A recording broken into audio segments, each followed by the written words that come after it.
Bonsoir. Léotard a fait durer le suspense 4 jours, mais finalement, tout rentre dans l'ordre. François Léotard a annoncé il y a 20 minutes à peine qu'il avait décidé de rester au gouvernement, qu'il ne voulait pas provoquer une crise qui ne profiterait, a-t-il dit, qu'à François Mitterrand. Mais François Léotard a précisé qu'il entendait garder sa liberté de parole. Depuis mercredi, en effet, tout le milieu politique était suspendu aux lèvres du ministre de la Culture. Allait-il, oui ou non, démissionner après le rappel à l'ordre de Jacques Chirac? Jacques Chirac qui lui avait demandé de choisir entre ses fonctions de ministre et ses activités de militant au PR. Sa réponse, François Léotard l'a donnée ce soir, donc il y a quelques minutes, devant les militants de son parti réunis à Fréjus pour le 10e anniversaire du PR. Écoutez. J'ai donc à vous faire part aujourd'hui de mes convictions et de ma décision. Ma première conviction, c'est qu'il ne faut pas donner au président de la République l'occasion d'arbitrer un conflit à l'intérieur du gouvernement ou de continuer d'en profiter.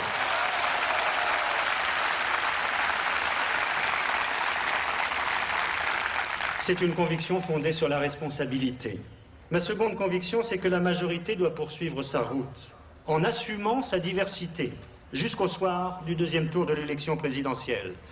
Le PR, deuxième force de la majorité, unie à l'UDF, se détermine à travers ses propres instances et exprime ses propres choix. Il continuera à le faire librement. C'est une conviction fondée sur la liberté. Ma dernière conviction, c'est que le contrat que nous avons passé le 20 mars 86 doit être respecté. Je l'ai fait jusqu'ici scrupuleusement et totalement. Ce contrat-là, de par sa nature même, il fallait être deux pour le signer, le RPR et l'UDF. Et il faudrait être deux pour le dénoncer ou pour le rompre. C'est une conviction fondée sur la loyauté.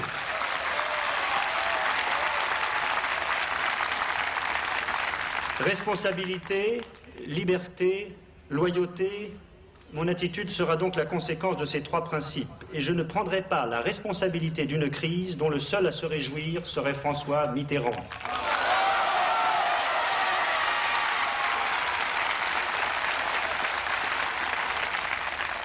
Je suis secrétaire général d'une formation politique de la majorité, je le reste. Je suis ministre du gouvernement, je le reste.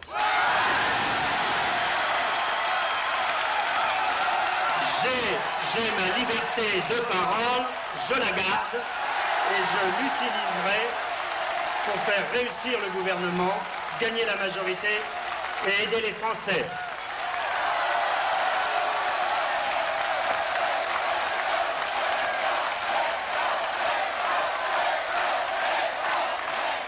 Voilà donc ce qu'a dit François Léotard il y a quelques minutes à peine, au moment même, donc tout à l'heure, donc en terminant son discours sur cette décision. Jean-Louis Le Senne, votre commentaire.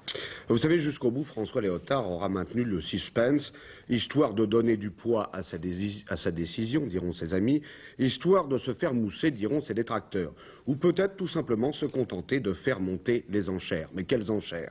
Là, M. Léotard a été direct. Je reste au gouvernement, mais pas question de songer à un alignement quelconque sur le RPR. Pas question de se fondre dans la masse d'une majorité homogène. Il aurait fallu du courage à François Léotard pour démissionner, il fallait du courage à François Léotard pour rester.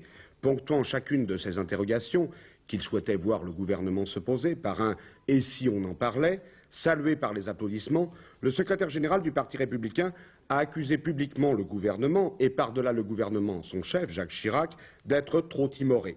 Léo ne rentre pas dans le rang, à Jacques Chirac de faire le tri et de prendre ses responsabilités, autrement dit au Premier ministre de répondre au bras de fer que vient de provoquer son ministre de la Culture et de la Communication.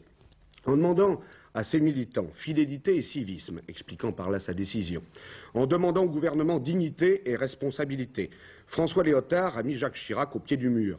C'est lui et lui seul qui endosserait la paternité d'une crise grave au sein de la majorité, donc au sommet du pouvoir. M. Léotard se dit loyal mais garde sa liberté de parole. Malgré un communiqué très dur, à la limite du comminatoire, Jacques Chirac n'aura pas réussi à le faire taire. Pour reprendre l'expression de Jean-Pierre Chevènement, Léotard a décidé ce soir de ne pas démissionner, mais de ne pas fermer sa gueule, moyennant quoi d'ici à 88, rien ne sera tout à fait comme avant.